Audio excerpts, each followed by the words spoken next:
नमस्कार, मैं आपके साथ बाल मुकुंद वैष्णव। हमारे साथ खास कार्यक्रम में बूंदी विधायक हरिमोहन जी शर्मा है। आज इनसे जानते हैं कि राजस्थान विधानसभा में गतिरोध लगातार बरकरार है और विधानसभा नहीं चल पा रही है। आखिर ऐसा क्यों? राजस्थान विधानसभा में जो गतिरोध है उसकी प्रथम जिम्मेदारी विधानसभा चलाने की राज्य सरकार की, मुख्यमंत्री जी की है और अध्यक्ष जी की है। गतिरोध तो पैदा होते आ रहे हैं वर्षों से। कुछ ऐसी परिस्थितियां भी बनती है, लेकिन उन परिस्थितियों को सामंजस्य पूर्व तरीके से निपटाकर और वापस विधानसभा की प्रक्रिया और विधानसभा की गतिविधियां चालू रहना चाहिए। ऐसा लगता है कि सरकार प्रतिपक्ष का सहयोग लिए बिना ही एक तरफा विधानसभा चलाना चाहती है और वो तथ्यों को नहीं सुनना चाहती और आलोचना को बर्दाश्त नहीं करना चाहती, क्योंकि इस पार्टी का ये ध्येय है कि एक और तो कल्पना करते हैं कि कांग्रेस मुक्त भारत हो। उसी के अनुसरण में ये विरोध मुक्त विधानसभा चलाने चाहते हैं। मैं तो चाहूंगा कि माननीय मुख्यमंत्री जी, नेता प्रतिपक्ष और सब मिल करके एक आपस में समझौता करके विधानसभा को व्यवस्थित रूप सत्ता से पक्ष के विधायकों का कहना है कि भाई विपक्षी जो विधायक है वो हमारा सहयोग नहीं कर रहे हैं। विपक्ष का काम आलोचना करना है, विपक्ष का काम रचनात्मक सहयोग करना है, विरोध का काम वर्तमान सरकार की जो व्यवस्थाएं हैं उसमें कोई गलतियां हैं तो उसको उजागर करना है। कानून और व्यवस्था अगर गलत है तो उसको सुधारने के लिए ध्यान आकर्षित करना है। लेकिन सरकार चाहती नहीं कि विपक्ष अपना सहयोग करे सक्रियता के आखिर साथ। आखिर ये गतिरोध इतना बड़ा है क्यों? क्या ऐसा मामला हुआ जिसको लेकर इतना बवाल हो रहा है? मामला ये अविनाश गहलोत जो इनके मंत्री हैं, उन्होंने व्यंग्यात्मक ढंग से इंदिरा गांधी की योजनाओं के मामले में कहा, इंदिरा गांधी आपकी दादी के नाम पर। तो जो व्यंग उन्होंने किया ना एक राष्ट्रीय नेता पर, जी। जिसने देश के लिए बलिदान दिया, देश के लिए सर्वस्व लुटाया, स्वतंत्रता के आंदोलन में जिसने भाग लिया, ऐसे व्यंग्यात्मक राष्ट्रीय नेता के लिए कहना ये अनुचित था। इसलिए उनको क्षमा याचना करना चाहिए और माफी मांगना चाहिए और गतिरोध को दूर करना चाहिए।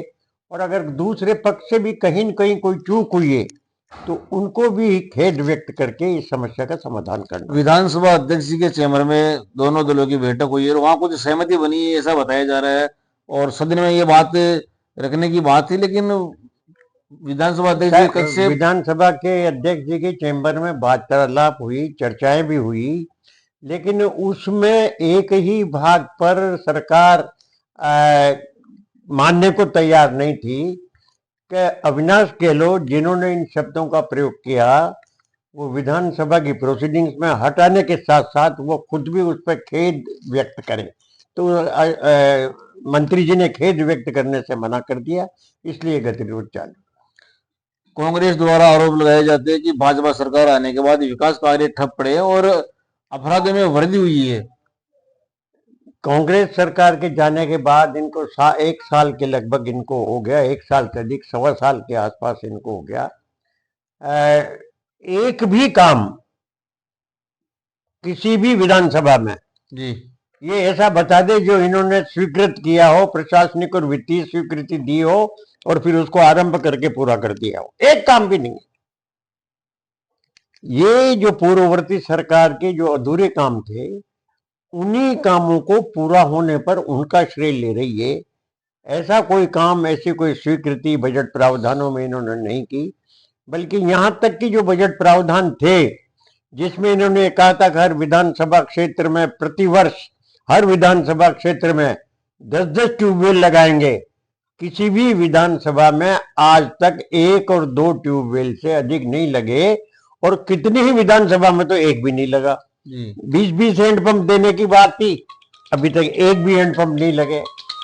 अनेक इस प्रकार के शिक्षा मंत्री जी ने 50 प्राथमिक विद्यालय खोलने की बात की थी, 450 प्राथमिक विद्यालय बंद कर दिए।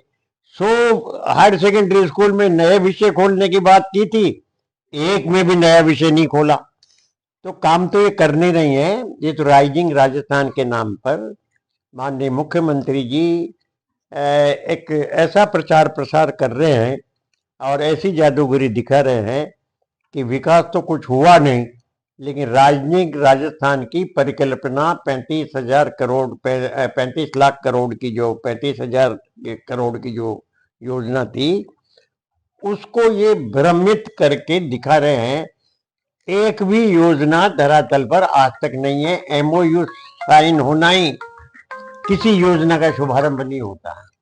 गहलोत सरकार के समय में आम आदमी को सहूलियत देने के लिए नए जिलों की घोषणा की गई, लेकिन भाजपा सरकार ने आते ही जिले खत्म कर दिए, जिसके चलते पूरे राजस्थान में लोगों में गहरा आक्रोश है और जगह जगह धरना प्रदर्शन और लोग आंदोलन कर रहे हैं। राजस्थान के जो भी अशोक गहलोत सरकार ने जिन जिलों को बनाया था, वो प्रशासनिक दृष्टिकोण से लोगों के जिले नज़दीक से नज़दीक हों, लोगों को, आम लोगों को सुविधा मिले, लेकिन ये सरकार उन जिलों को चलाने की व्यवस्था न कर पाई और इनको अहंकार इस बात का हो गया कि जिन जिलों में जो जिले बनाए जी, वहां पर गत चुनाव में कांग्रेस चुनाव भारतीय जनता पार्टी के प्रतिनिधि जीत गए, तो ये उसका ये अभिप्राय ले रहे हैं कि जिले इन्होंने गलत बनाया इसीलिए जीते हैं।